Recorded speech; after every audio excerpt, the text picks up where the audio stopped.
आपके लिए असली सफलता क्या है? अच्छा दिखना, अच्छा स्वास्थ्य, अच्छी जॉब या फिर लोगों के द्वारा प्यार पाना? दरअसल इसमें कोई संदेह नहीं है कि ये सारे पॉइंट्स सफलता की तरफ इशारा करते हैं, पर एक ऐसा फैक्टर भी है जिसके बिना ये सब अधूरा है, और वो है वेल्थ। जैसा कि हम सब जानते हैं, wealth leads to success, success leads to a fulfilling life. एक सक्सेस सर्वे के रिजल्ट के मुताबिक वेल्थ क्रिएशन 78% जिम्मेदार है आपकी सफलता को निश्चित करने के लिए, जो कि बाकी फैक्टर्स से सबसे ऊपर आता है। लेकिन सफलता पाने के लिए हमें मेहनत के साथ साथ एक पावरफुल प्लान की उतनी ही आवश्यकता होती है जैसे जीने के लिए ऑक्सीजन, क्योंकि वही हमारी मदद कर सकता है वेल्थ क्रिएशन के मुकाम को हासिल करने में। आमतौर पर हर आदमी के पास दो तरीके होते हैं अपने इनकम को बढ़ाने के लिए। पहला होता है लिनियर इनकम और दूसरा होता है रेसिडुअल इनकम। लिनियर इनकम में एक सामान्य आदमी पैसे हर घंटे काम करने के हिसाब से कमाता है, यानी कि वो जितने घंटे काम करेगा उसी के हिसाब से उसकी इनकम बढ़ती रहेगी। लिनियर इनकम हासिल करने के लिए हर इंसान को बहुत ज्यादा समय और धीरज की आवश्यकता होती है, और कठिन परिश्रम के बाद उसे काफी कम इनकम प्राप्त होती है। वहीं दूसरी तरफ रेसिडुअल इनकम किसी कठिन कार्य से पाई गई किसी पेचेक की तरह नहीं होती, और न ही इसमें आपको लिनियर इनकम की तरह अपने काम की शुरुआत हर हफ्ते या हर महीने शुरू से करनी होती है।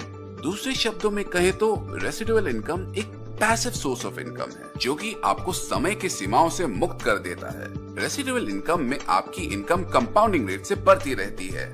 आज आप जो काम कर रहे हैं और आपने जो काम कर लिया है, उसका प्रभाव आपकी मौजूदा इनकम पर लगातार बढ़ती रहती है। जो काम आपने पिछले सप्ताह किया था, उसकी इनकम आपको इस सप्ताह भी मिलती रहती है, और इस तरह जो काम आपने 2 सप्ताह पहले किया या 3 सप्ताह पहले, उसकी भी इनकम आपको अभी की इनकम के साथ जुड़कर मिलती रहती है। तो क्या इससे अच्छा कोई और मॉडल है जो वेल्थ क्रिएट करने में हमारी मदद कर सके?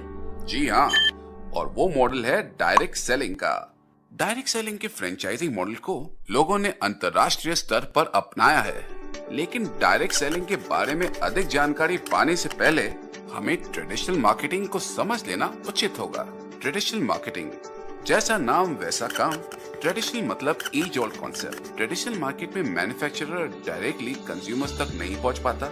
उनके प्रोडक्ट्स को कंज्यूमर्स तक पहुंचने के पहले बीच के सारे पड़ाव से गुजरना पड़ता है, जैसे कि CNF एजेंट, सुपर स्टॉकिस्ट, सब स्टॉकिस्ट, होलसेलर, रिटेल सेलर और कई सारे पड़ाव।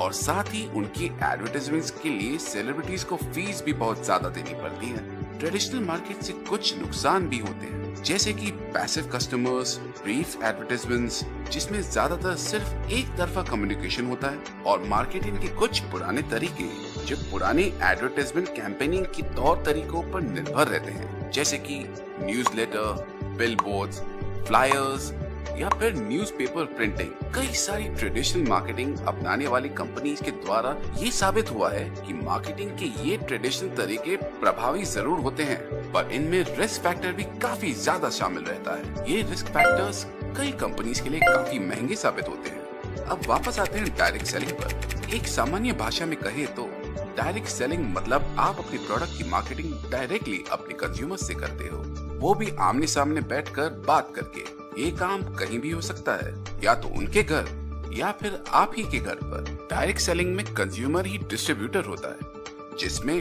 वर्ड ऑफ माउथ एडवर्टाइजमेंट होने की वजह से लगभग 60% मार्केटिंग एक्सपेंस की बचत हो जाती है। इस बची हुई राशि को बिजनेस ओनर्स के बीच बांट दिया जाता है, जिससे वो अपने प्रोडक्ट्स को अन्य तरीकों से अपने कंज्यूमर्स तक प्रमोट कर सकते हैं। डायरेक्ट सेलिंग का फायदा कुछ इस प्रकार है। प्रोडक्ट्स की मार्केटिंग सीधा कंज्यूमर्स तक, फेस टू फेस इंटरेक्शन, घर से काम करने की आजादी, महिलाओं का सशक्तिकरण। तो आइए नजर डालते हैं डायरेक्ट सेलिंग की 3 महत्वपूर्ण बातों पर। डायरेक्ट सेलिंग में सारे डायलॉग सेलर और बायर के बीच में ही होते हैं। 10 से 30 मिनट तक प्रोडक्ट ट्रेनिंग सेशन होता है और सेलर खुद ही कंज्यूमर होता है।